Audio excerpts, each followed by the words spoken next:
In this unit, we'll be looking at angles and parallel lines.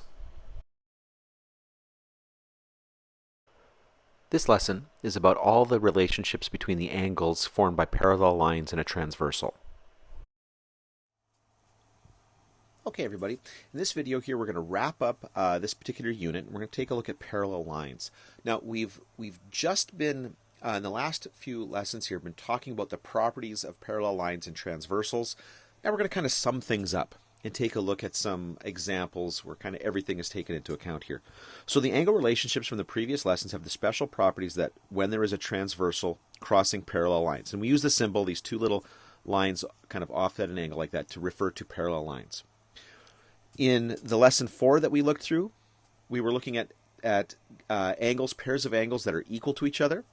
And those from lesson 5 here, we were looking at pairs of angles that were supplementary, that added up to 180 degrees.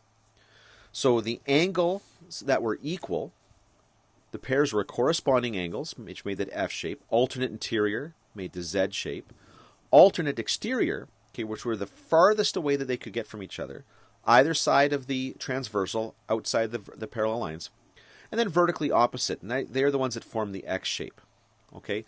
And vertically opposite angles will always be equal, not just with parallel lines. It's just that the reason we talk about them here is because you see vertically opposite angles when you've got a transversal. Angles that are supplementary are going to be the straight line angles, okay? When you've got a line that intersects with another line here, you're going to get a couple pairs of supplementary angles. And then same side interior, when you got that little C shape, where they're both on the same side of the transversal, but between the two parallel lines. Those are going to add up to 180 as well. And the rules work both ways. If you want to sound all smart here, you might call these biconditional relationships. Okay? They work in both directions. So if the lines are parallel, then corresponding alternate exterior, alternate interior angles, and same side interior will be supplementary. If they're parallel, then that will be true. But it works in the other direction here. Not all relationships do, by the way. Okay, but if you find that corresponding alternate interior angles are equal, the same side interior supplementary, if that's true, then I know that the lines are parallel. If I can show that those are true, then I can conclude that this is true. But again, that's not always the same here. If I know that a shape is a square, then I know that it's also a rectangle, because a square is technically a type of rectangle. But just because something is a rectangle doesn't mean it's a square. That relationship doesn't go in both directions there. Now, notice that vertically opposite or straight angles aren't included here because they are going to be true regardless, okay? Not just with parallel lines. There's lots of other places where that particular relationship will hold anyway. Okay. Let's take a look at some examples.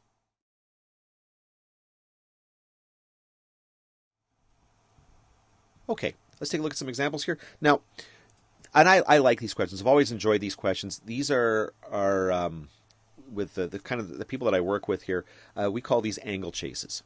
Okay, so we're going to give you some information, and then you're going to use it to find different pieces kind of all along, and find, for example, a very specific angle that you're looking for. So consider the diagram to the right. Line 1 is parallel to line 2. So it's not drawn here, but let's put those in here. So those two are supposed to be parallel to each other. And now we're going to complete the table below here. So first of all, we're going to look at angle 2. So angle 2 is right there. Now, the one angle that I'm given is that this is 65 degrees.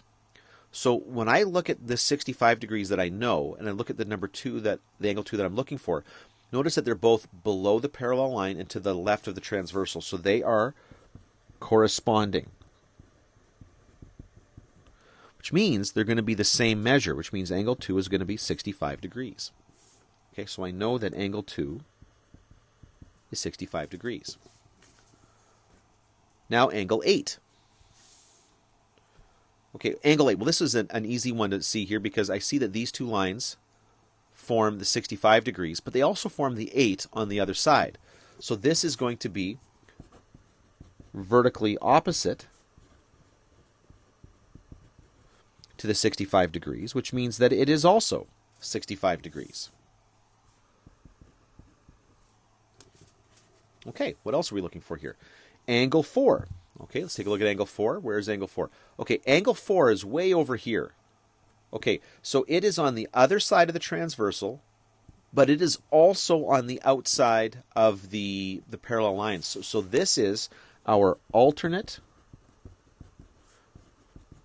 exterior angle to that 65 degrees, but that also means that angle 4 would be 65 degrees. Now notice I've now identified all of the measures of all the acute angles. Notice that they're all the same. They're all 65 degrees. So let's take a look at the next one here. The next one is angle 5. Oh, and look where angle 5 is compared to the 65 degrees that we're given.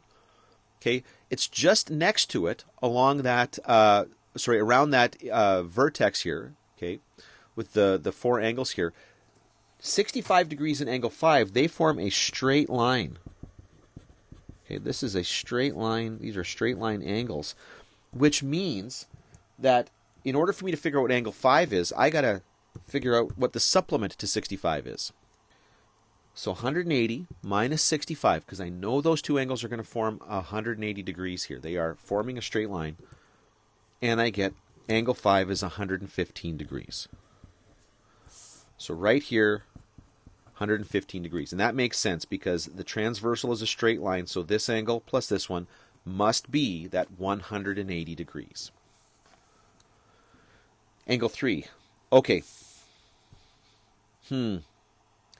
Angle 3, this is going to be a tough one here because there is no specific relationship to the 65 degrees that is given here. There's no direct one here.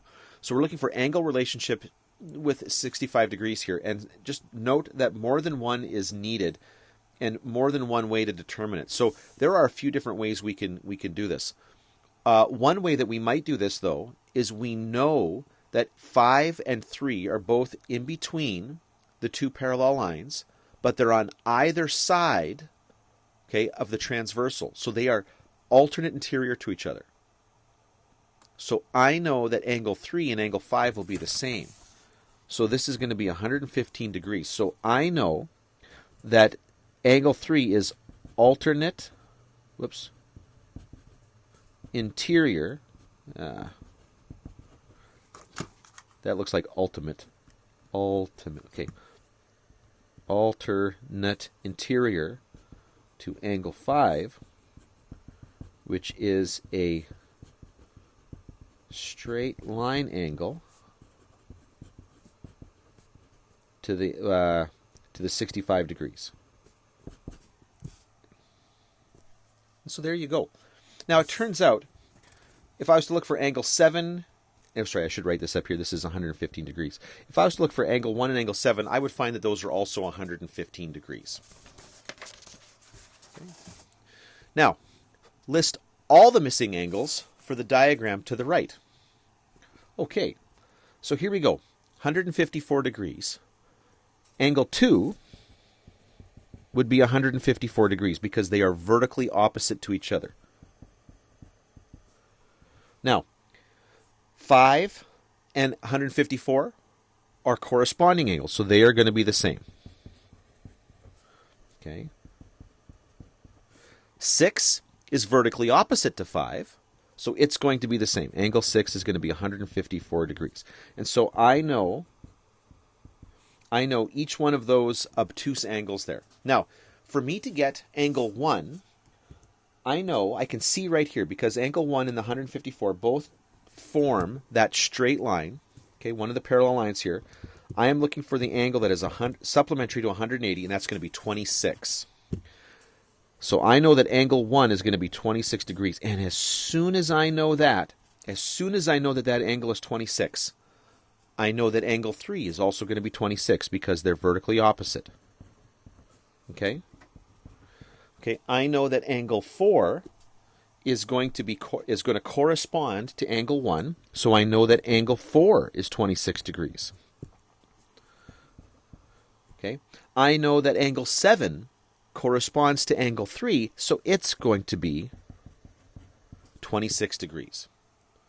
And there you go. That's the whole essence of the angle chase. Once you've got one angle here, and you know the rules, you can kind of unfold what the relationships are and what all the other values are here.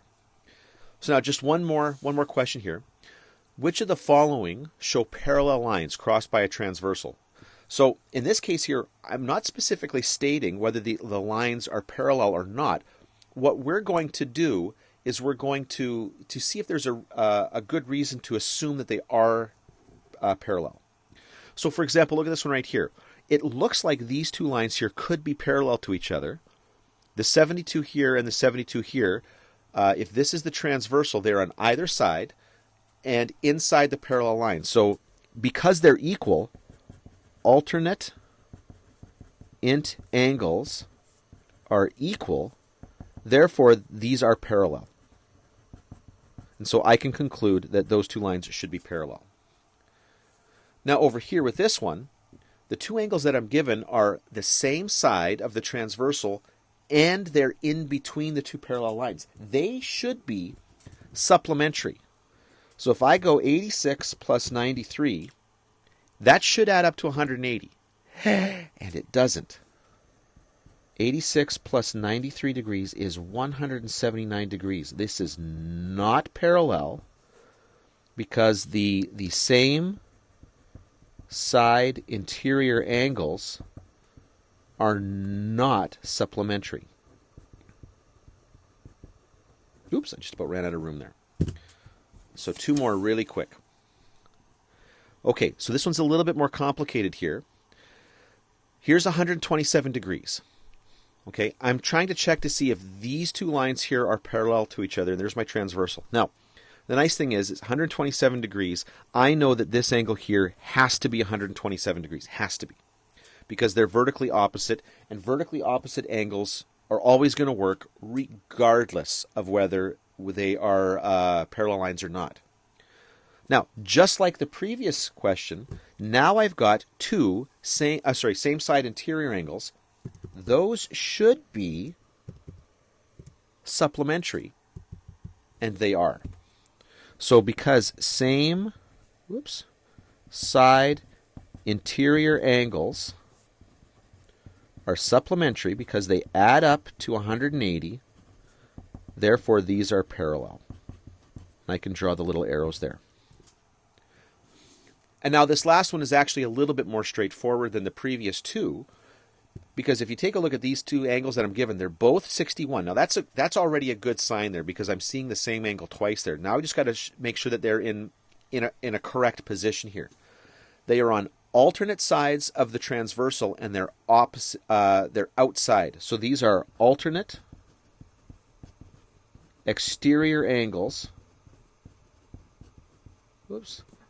Are equal, and that's all I needed. Therefore, these are parallel. And sorry, I've been using the three little dots here. If you've never seen it before, the three little dots here mean therefore. Yeah, just if you've never seen that before, that's what that means. Anyway, so there you see how you can use these rules in both directions. You can use the ideas of parallel lines to find angles, and then you can use the angles to demonstrate that two lines are parallel.